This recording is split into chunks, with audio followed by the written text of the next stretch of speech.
मार्च 2021 में मैं कलीसिया के सुसमाचार कार्य की प्रभारी थी।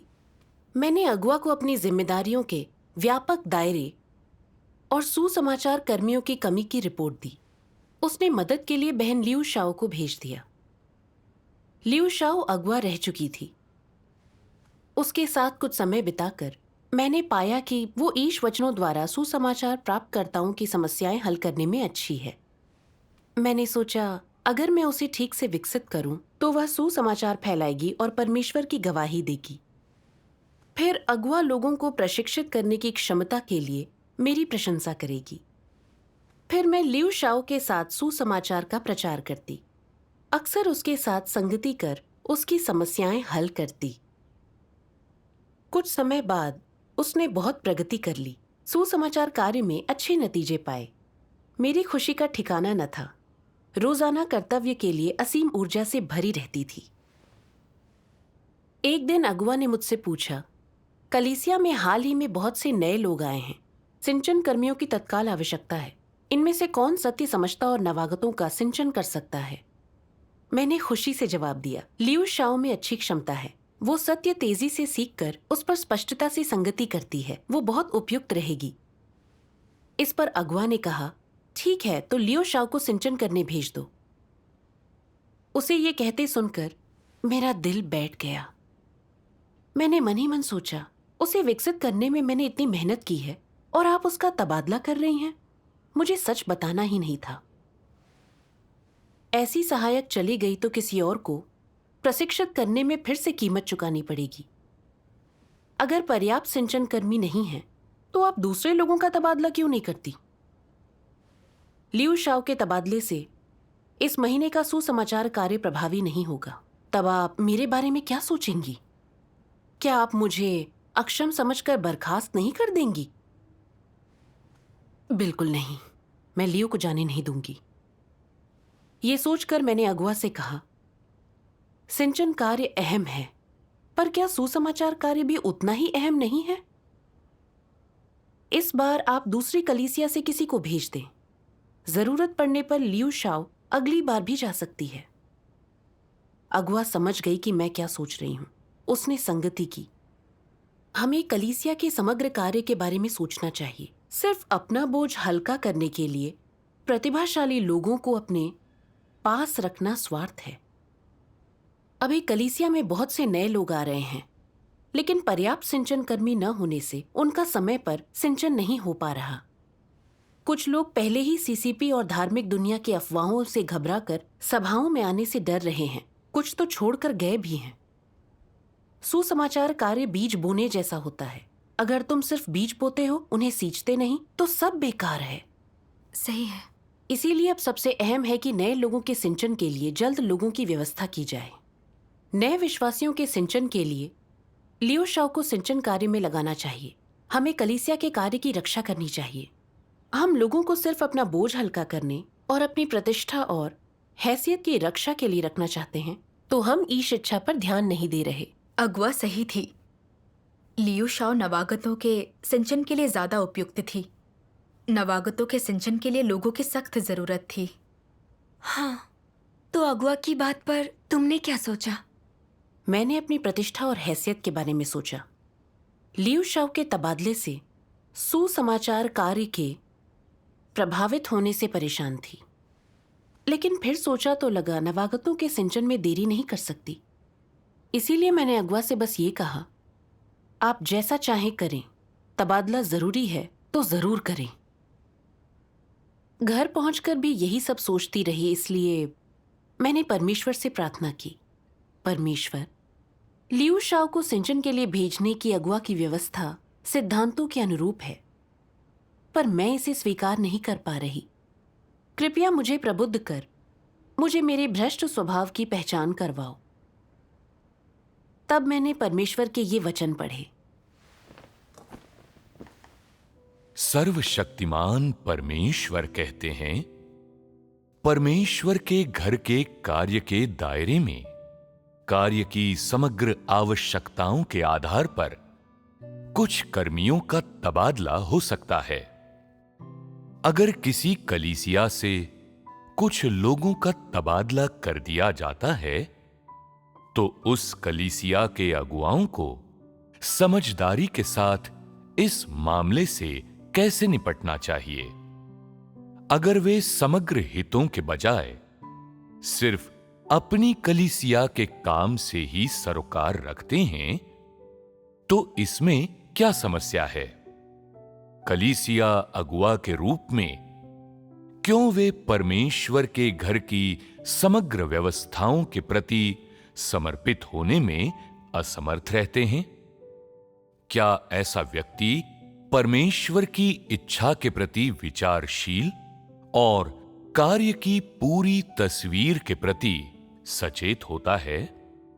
अगर वो परमेश्वर के घर के कार्य के बारे में समग्र रूप से नहीं सोचता, बल्कि सिर्फ अपनी कलीसिया के हितों के बारे में सोचता है, तो क्या वो बहुत स्वार्थी और घृणित नहीं है?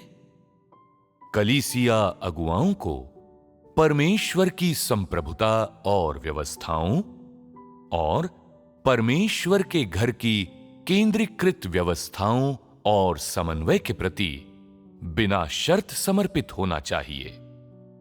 यही सत्य के सिद्धांतों के अनुरूप है।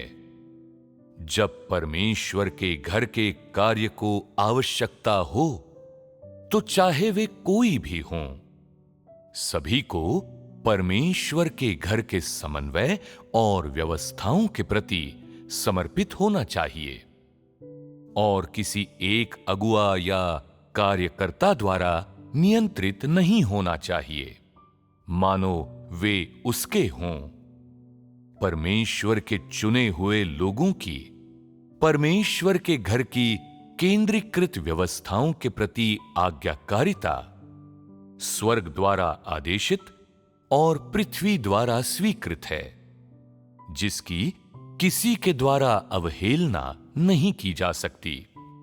जब तक कोई अगुवा या कार्यकर्ता कोई गलत तबादला नहीं करता जो सिद्धांत के अनुसार न हो, जिस मामले में उसकी अवज्ञा की जा सकती है, तब तक परमेश्वर के सभी चुने हुए लोगों को आज्ञा पालन करना चाहिए और किसी अगुआ या कार्यकर्ता को किसी को नियंत्रित करने का प्रयास करने का अधिकार या कोई कारण नहीं है।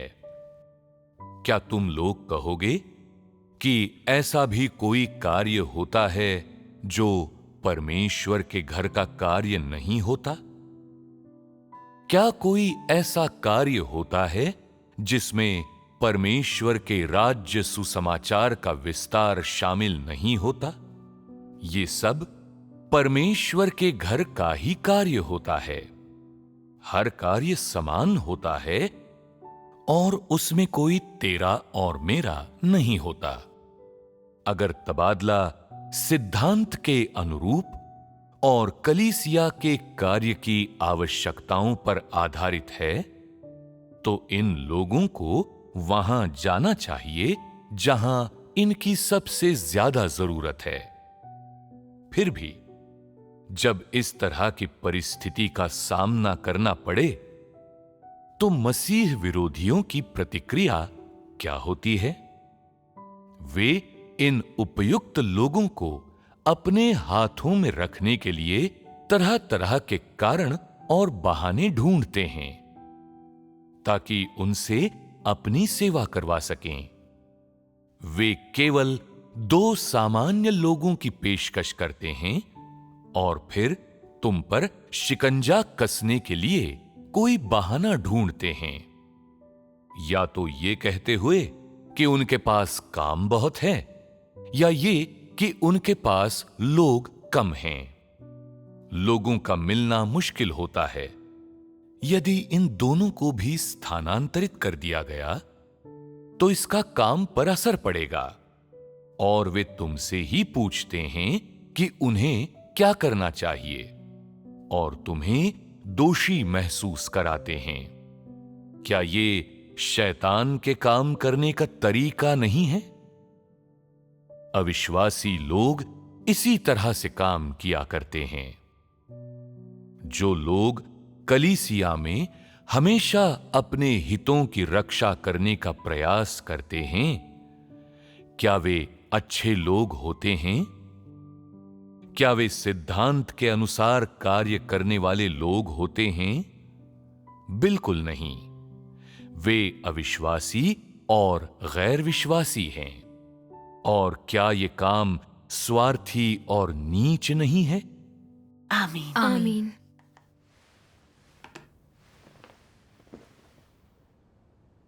परमेश्वर के वचनों से मैंने समझा कि परमेश्वर उन स्वार्थी लोगों से घृणा करता है जो अपने निजी हितों की रक्षा करते हैं।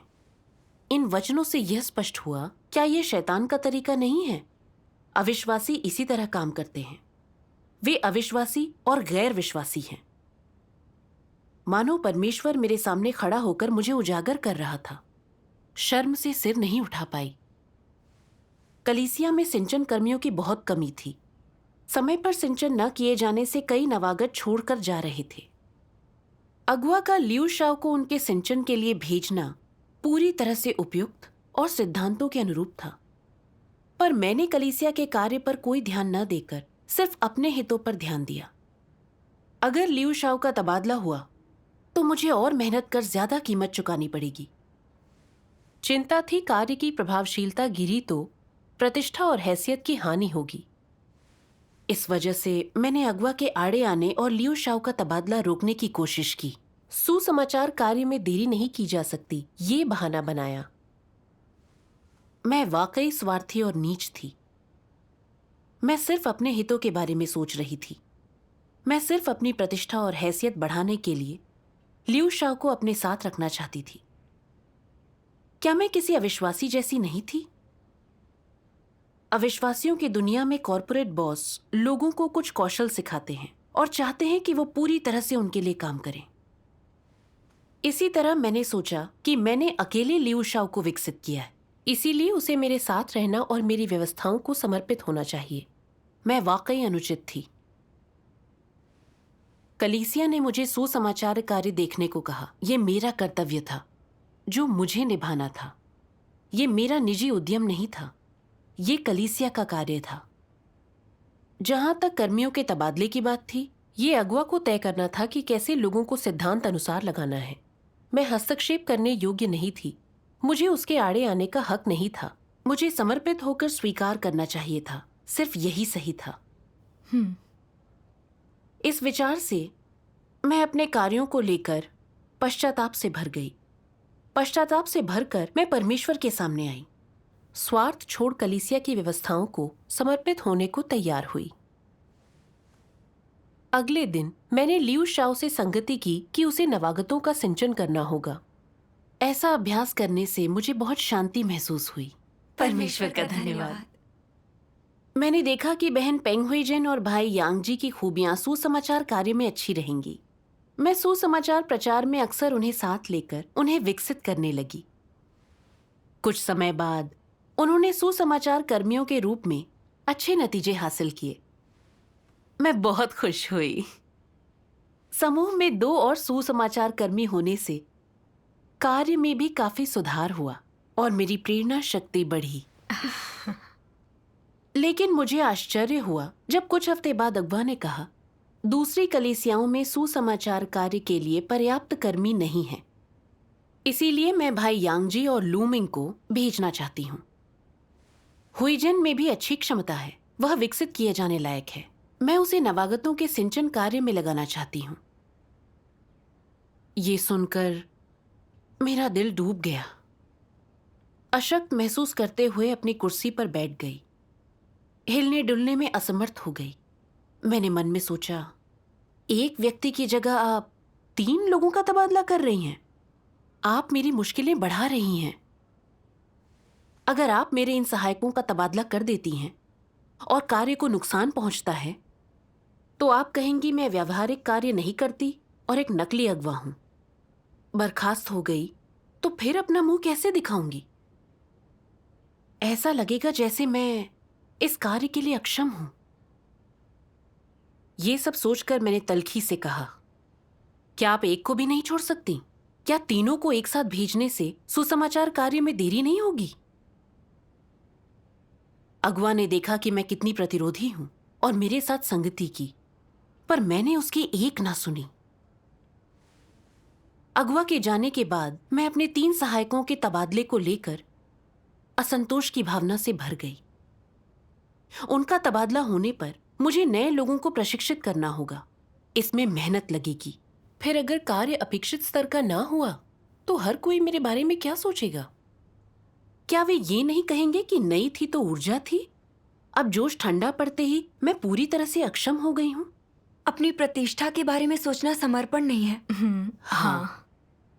जितना सोचा उतनी परेशान होती गई। मैं उदास हो गई और मेरी सारी प्रेरणा खो गई। इसके बाद मैंने अपने कर्तव्य में कोई दायित्व नहीं उठाया। मुश्किलें हल करने का ईमानदारी से प्रयास नहीं किया। अगवा ने बाद में कुछ अन्य लोगों को सुसमाचार कार्य के लिए भेजा, पर मेरी उन्हें प्रशिक्षित करने की इच्छा नहीं थी। मैं जानती थी कि सुसमाचार कार्य शुरू करने पर कई समस्याएं होंगी जिन्हें वे हल नहीं कर पाएंगे, पर मैंने कोई ध्यान नहीं दिया। बस उनके सीधे सुसमाचार का प्रसार करने की व्यवस्था कर दी। धीरे धीरे मेरा दिल अधिकाधिक अंधकारमय होता गया। मुझे लगा मानो मैं अपने कर्तव्य में पिछड़ रही हूं। मैं जानती थी कि मेरी स्थिति गलत है, तो मैंने परमेश्वर से प्रार्थना कर खुद को जानने के लिए चिंतन किया। भक्ति के दौरान मैंने परमेश्वर के ये वचन पढ़े। सर्वशक्तिमान परमेश्वर कहते हैं, अगर मसीह विरोधी के अधीनस्थ किसी अच्छी क्षमता वाले व्यक्ति को दूसरा कर्तव्य निभाने के लिए स्थानांतरित किया जाता है, तो अपने दिल में मसीह विरोधी इसका हठपूर्वक विरोध करता और इसे नकार देता है। वो काम छोड़ देना चाहता है और उसमें अगुआ या समूह प्रमुख होने का कोई उत्साह नहीं रह जाता। ये क्या समस्या है? उनमें कलीसिया की व्यवस्थाओं के प्रति आज्ञाकारिता क्यों नहीं होती? उन्हें लगता है कि उनके दाएं हाथ जैसे व्यक्ति का तबादला उनके काम की उत्पादकता और प्रगति को प्रभावित करेगा और परिणाम स्वरूप उनकी हैसियत और प्रतिष्ठा प्रभावित होगी, जिससे उन्हें उत्पादकता की गारंटी देने के लिए कड़ी मेहनत करने और ज्यादा कष्ट उठाने के लिए मजबूर होना पड़ेगा, जो आखिरी चीज है जिसे वे करना चाहते हैं। वे सुविधाभोगी हो गए हैं और ज्यादा मेहनत करना या अधिक कष्ट उठाना नहीं चाहते। इसलिए वे उस व्यक्ति को जाने नहीं देना चाहते। अगर परमेश्वर का घर तबादले पर जोर देता है तो वे बहुत हंगामा करते हैं, यहां तक कि अपना काम करने से भी मना कर देते हैं। क्या ये स्वार्थी और नीच होना नहीं है? परमेश्वर के घर द्वारा परमेश्वर के चुने हुए लोगों को केंद्रीय रूप से आवंटित किया जाना चाहिए। इसका किसी अगुआ, टीम प्रमुख या व्यक्ति से कोई लेना देना नहीं है। सभी को सिद्धांत के अनुसार कार्य करना चाहिए। ये परमेश्वर के घर का नियम है। जब मसीह विरोधी परमेश्वर के घर के सिद्धांतों के अनुसार कार्य नहीं करते, जब वे लगातार अपनी हैसियत और हितों के लिए साजिशें रचते हैं और अपनी शक्ति और हैसियत मजबूत करने के लिए अच्छी क्षमता वाले भाई बहनों से अपनी सेवा करवाते हैं, तो क्या ये स्वार्थी और नीच होना नहीं है? बाहरी तौर पर अच्छी क्षमता वाले लोगों को अपने पास रखना और परमेश्वर के घर द्वारा उनका तबादला न होने देना ऐसा प्रतीत होता है मानो वे कलीसिया के काम के बारे में सोच रहे हों, लेकिन वास्तव में वे सिर्फ अपनी शक्ति और हैसियत के बारे में सोच रहे होते हैं। कलीसिया के काम के बारे में बिल्कुल नहीं सोचते। वे डरते हैं कि वे अपना काम गड़बड़ा देंगे, बदल दिए जाएंगे और अपनी हैसियत खो देंगे।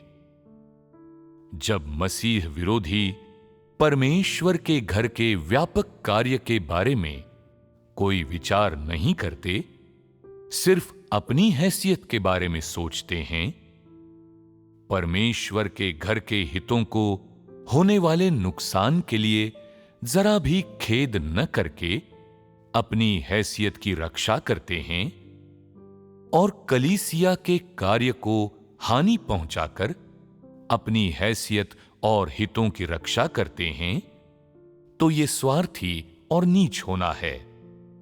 जब ऐसी स्थिति आए तो कम से कम व्यक्ति को अपने विवेक से सोचना चाहिए। ये सभी परमेश्वर के घर के लोग हैं। ये कोई मेरी निजी संपत्ति नहीं है।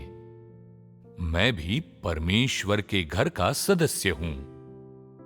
मुझे परमेश्वर के घर को लोगों को स्थानांतरित करने से रोकने का क्या अधिकार है? मुझे केवल अपनी जिम्मेदारियों के दायरे में आने वाले काम पर ध्यान केंद्रित करने के बजाय परमेश्वर के घर के समग्र हितों पर विचार करना चाहिए। जिन लोगों में विवेक और समझ होती है, उन लोगों के विचार ऐसे ही होने चाहिए, और जो परमेश्वर में विश्वास रखते हैं, उनके अंदर ऐसी ही समझ होनी चाहिए। जब परमेश्वर के घर को कोई विशेष आवश्यकता हो, तो परमेश्वर के घर की व्यवस्थाओं का पालन करना सबसे महत्वपूर्ण है। नकली अगुवाओं और मसीह विरोधियों में ऐसा अंतःकरण और समझ नहीं होती। वे सब स्वार्थी होते हैं। वे सिर्फ अपने बारे में सोचते हैं और वे कलीसिया के कार्य के बारे में नहीं सोचते। वे सिर्फ अपनी आंखों के सामने के लाभों पर विचार करते हैं। वे परमेश्वर के घर के व्यापक कार्य पर विचार नहीं करते। इसलिए वे परमेश्वर के घर की व्यवस्थाओं का पालन करने में बिल्कुल अक्षम रहते हैं। वे बेहद स्वार्थी और नीच होते हैं। परमेश्वर के घर में उनकी हिम्मत इतनी बढ़ जाती है कि वे विनाशकारी हो जाते हैं, यहां तक कि वे अपने मंसूबों से बाज नहीं आते। ऐसे लोग मानवता से बिल्कुल शून्य होते हैं, दुष्ट होते हैं। मसीह विरोधी इसी प्रकार के लोग हुआ करते हैं। वे हमेशा कलीसिया के काम को, भाइयों और बहनों को, यहां तक कि परमेश्वर के घर की संपत्ति को, अपने अधीन सभी चीजों को निजी संपत्ति के रूप में ही देखते हैं। ये उन पर होता है कि इन चीजों को कैसे वितरित करें, स्थानांतरित करें और उपयोग में लें, और परमेश्वर के घर को हस्तक्षेप करने की अनुमति नहीं होती। जब वे चीजें उनके हाथों में आ जाती हैं, तो ऐसा लगता है कि वे शैतान के कब्जे में हैं। किसी को भी उन्हें छूने की अनुमति नहीं होती। वे बड़ी तोप चीज होते हैं। वे ही सबसे बड़े होते हैं, और जो कोई भी उनके क्षेत्र में जाता है, उसे उनके आदेशों और व्यवस्थाओं का पालन करना होता है और उनसे इशारा लेना होता है। ये मसीह विरोधी के चरित्र के स्वार्थ और नीचता का प्रकटन होता है। वे सिद्धांत का जरा भी पालन नहीं करते। वे परमेश्वर के घर के हितों पर कोई ध्यान नहीं देते और केवल निजी हितों और अपने ही रुतबे के बारे में सोचते हैं, जो मसीह विरोधियों के स्वार्थ और नीचता के हॉलमार्क हैं। आमीन। आमीन। ईश वचन पढ़ने के बाद मैंने असहज महसूस किया। परमेश्वर कहता है कि मसीह विरोधी स्वार्थी और मानवता विहीन होते हैं। समस्याएं आने पर प्रतिष्ठा और हैसियत की सोचते हैं, लोगों को अपने अंगूठे के नीचे रखते हैं, कलीसिया में व्यवस्थाएं और समायोजन नहीं होने देते, कलीसिया के कार्य की परवाह नहीं करते। क्या मेरे कार्य और आचरण मसीह विरोधी जैसे ही नहीं थे? मुझे प्रतिभाशाली व्यक्तियों का विकास करना चाहिए था। ये मेरी जिम्मेदारी और कर्तव्य था। कलीसिया कार्य की अपेक्षाओं के साथ प्रत्येक व्यक्ति की क्षमता और प्रतिभा के अनुसार कर्मियों का समायोजन करती है। मुझे अपना कर्तव्य बनाए रखना, उनका पालन और निर्वाह करना चाहिए था। हाँ। लेकिन मैंने कलीसिया के समग्र कार्य पर विचार नहीं किया। सिर्फ अच्छी क्षमता वाले इन प्रतिभाशाली सुसमाचार कर्मियों को साथ रखना चाहा, ताकि मेरी प्रतिष्ठा और हैसियत बढ़ सके। जैसे ही अगुआ ने लोगों को मेरी पहुंच से बाहर भेजना चाहा, मैं प्रतिरोधी, असंतुष्ट हो गई, यहां तक कि पद भी छोड़ना चाहा।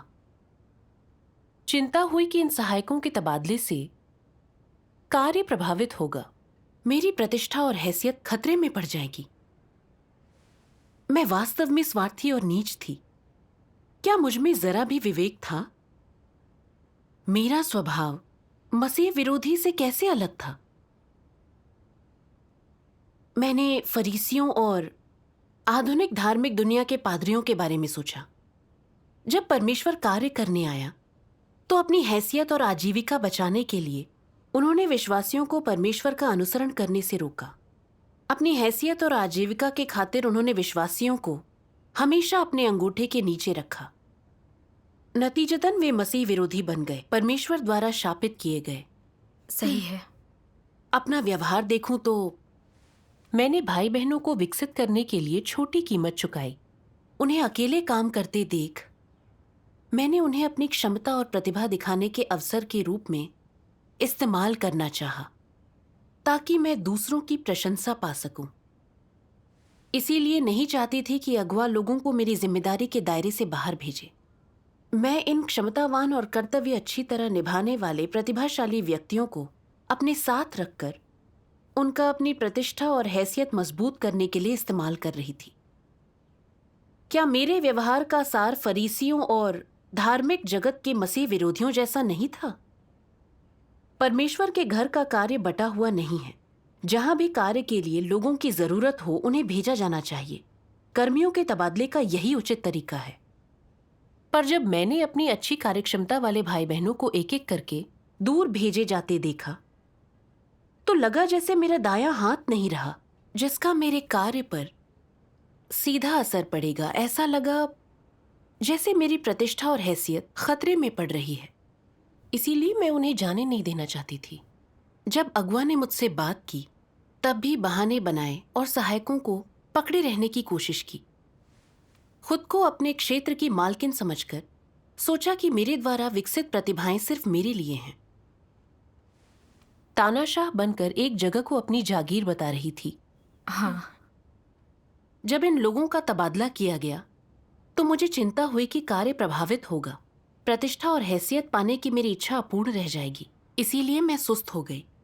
ये जानने के बावजूद कि सुसमाचार कार्य के लिए नए कर्मी अभी भी सिद्धांत नहीं समझते, मैंने उनकी उपेक्षा की और उन्हें सुसमाचार फैलाने के लिए कह दिया।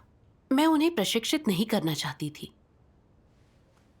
अपने व्यवहार को याद करूं तो मेरा ज़मीर, विवेक और मानवता कहां थी? कलीसिया ने सुसमाचार कार्य की देखरेख की व्यवस्था की ताकि मैं भाई बहनों के साथ सुसमाचार का प्रसार कर सकूं और हम अपने स्थान पर कर्तव्य अच्छी तरह निभा सकें। पर मुझ में शर्म नहीं थी। मैंने भाई बहनों का मनचाहा इस्तेमाल करने के लिए उन्हें अंगूठे के नीचे रखा। ऐसा करके मैं परमेश्वर का विरोध कर मसीह विरोधी के मार्ग पर चल रही थी। अगर परमेश्वर के वचनों का प्रकाशन और तथ्यों का प्रकटन न होता, तो मैं अभी भी अपने मसीह विरोधी स्वभाव की गंभीरता न जान पाती। ना ही ये कि मैं मसीह विरोधी के मार्ग पर हूं, परमेश्वर का विरोध कर रही हूं।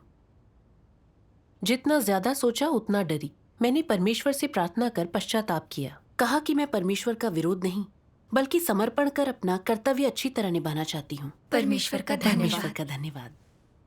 बाद में मैंने परमेश्वर के वचन पढ़े।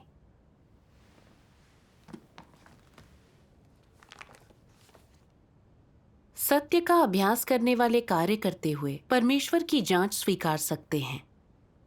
जब तुम परमेश्वर की जांच स्वीकार करते हो तो तुम्हारा हृदय निष्कपट हो जाता है। यदि तुम हमेशा दूसरों को दिखाने के लिए काम करते हो, हमेशा दूसरों की प्रशंसा और सराहना चाहते हो, लेकिन परमेश्वर की जांच नहीं स्वीकारते, तो क्या तुम्हारे हृदय में परमेश्वर हैं?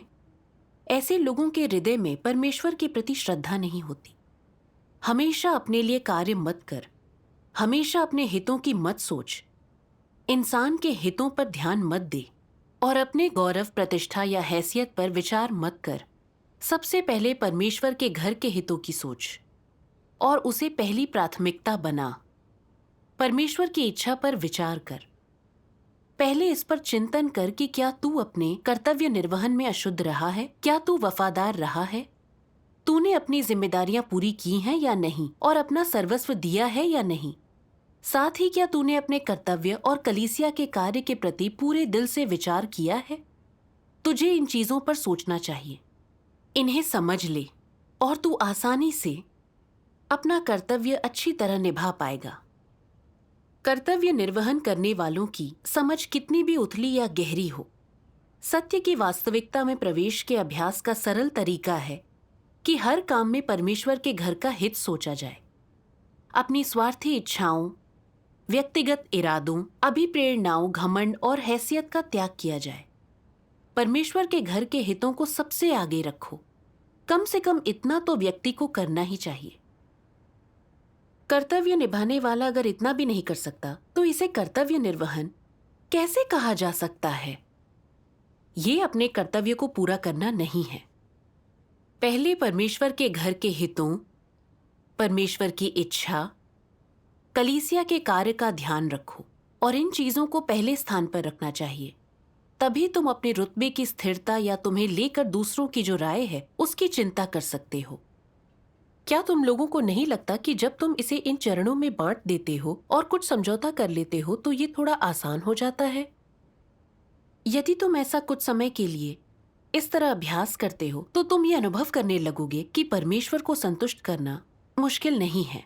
इसके साथ ही तुम अपनी खुद की जिम्मेदारियां, अपने दायित्व और कर्तव्य पूरा कर पाओगे। अपनी स्वार्थी इच्छाएं, व्यक्तिगत अभिलाषाएं और इरादे किनारे कर परमेश्वर की इच्छा का ध्यान रख पाओगे और परमेश्वर के घर के हितों को, कलीसिया के कार्य को और जो कर्तव्य तुम्हें निभाना चाहिए उसे पहले स्थान पर रख पाओगे। इस तरह से कुछ समय अनुभव करने के बाद तुम्हें ये जीने का अच्छा तरीका लगने लगेगा। नीच या निकम्मा व्यक्ति बने बिना ये सरलता और नेकी से जीना है, ईमानदारी और सम्मान से जीना है, ना कि संकुचित मन या ओछेपन से जीना। तुम पाओगे कि किसी व्यक्ति को ऐसे ही जीना और काम करना चाहिए। धीरे धीरे अपने हितों को पूरा करने की तुम्हारी इच्छा घटती चली जाएगी। आमीन। आमीन। आमीन। ईश वचनों ने मुझे अभ्यास का मार्ग दिखाया कि तुम कुछ भी दूसरों को दिखाने के लिए न करो, बल्कि तुम्हें परमेश्वर की जांच स्वीकारनी चाहिए। समस्याएं आए तो पहले सही रवैया अपनाकर कलीसिया के कार्य को प्राथमिकता दो। परमेश्वर की इच्छा पर और हर समय कलीसिया के कार्य पर ध्यान दो।